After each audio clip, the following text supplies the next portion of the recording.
Bonjour, j'ai une petite information, donc c'est un témoignage d'une personne qui a été sauvée grâce à Aya Nakamura. Je vais vous raconter son histoire. En fait, il y a quelques années de cela, cette personne a eu un accident de la route, donc dommage quoi, voilà. Et il a failli finir handicapé pour le reste de sa vie. Donc gros problème, grosse chose et tout. Donc il a dû finir dans une maison de rééducation et malheureusement, ses kinés mettaient tous les jours la musique d'Aya Nakamura. Tous les jours, ils l'ont mis. Mais ça l'a motivé. Il s'est dit: «Faut que je me lève, faut que je me lève, mes oreilles, mes oreilles» et donc pendant des longs mois, il s'est acharné, acharné. Il a dit: «Faut que je marche, faut que j'éteigne ce truc, mes oreilles vont pas supporter» et au bout d'un moment, il a réussi à marcher. Donc la première chose qu'il a faite, bravo quand même, il s'est levé, il a éteint la radio et après il a couru après ses kinés et après il a dit: «C'est la dernière fois, je vais vous dénoncer, je vais porter plainte et tout, ce que vous avez fait, c'était horrible, vous m'avez fait un viol auditif tous les jours pendant des mois» et là, la seule chose qu'il a fait en rentrant chez lui, c'est qu'il a regardé s'il y avait un seul CD d'Aya Nakamura pour le brûler et non, il n'en a pas eu et il a eu la peur de sa vie, il a failli avoir un AVC et l'amour les gens, l'humour, ça fait du bien. Mais sincèrement, si un jour vous m'invitez, pas de ce musique de ce genre-là, que ça soit du Jules, du Aya, du machin. Moi, j'écoute de la musique, de la chanson.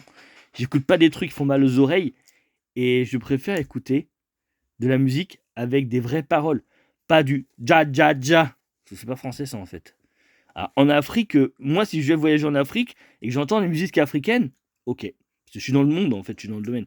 Si par exemple, je vais visiter, c'est comme je suis électricien, je vais aller visiter un centre psychiatrique et j'entends, des musiques de ce genre-là, OK, je peux comprendre. Mais, pas chez moi en fait. Donc voilà. Allez et bien sûr après Yana Nakamura, ce qui a été pas mal drôle cette semaine, ce que j'ai appris, c'est que le mec a failli mettre le feu à sa chambre, qui avait des petits soucis et bah, c'est lui qui a porté la flamme. La flamme. La flamme, c'est pas mal celle-là. La flamme, la flemme, la flemme, tu vois? C'est et ce qui était pas mal aussi, bah, c'est voir la scène tellement belle. Donc on a eu des gens qui ont été payés quand même quelques millions, ça coûtait super cher. Ils ont fait des études de malades, des études de fous, donc pour se dire: «Est-ce qu'on va pouvoir nager dans la Seine?» Pourtant, vous savez, ça fait des années qu'on sait qu'on peut pas, qu'elle est hyper polluée, que Anne Hidalgo est tellement, contente de sa Seine toute polluée et elle a fait de l'élevage de rats, je crois, en même temps là.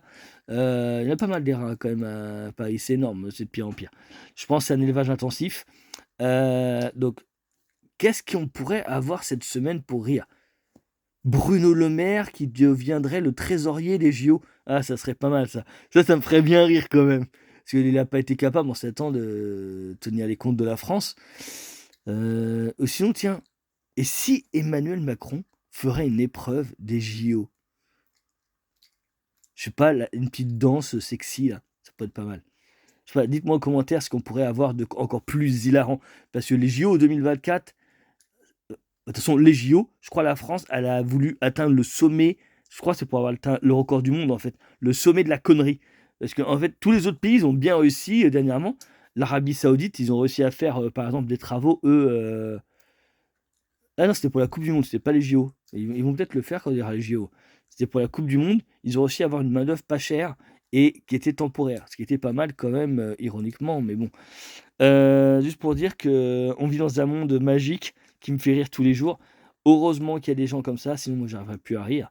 Heu, Dites-moi ce qu'on pourrait avoir comme d'autres choses hilarantes pour les JO parce que ça se trouve même eux ils y arriveront pas à trouver. On va essayer de les aider. Allez, je sais pas, après le Manu machin. Et si on pourrait faire, je sais pas, du surf Heu, sur les poubelles, de Paris, ça pourrait être pas mal. Parce qu'il y a tellement de poubelles, on pourrait surfer dessus, quoi. Allez, ciao.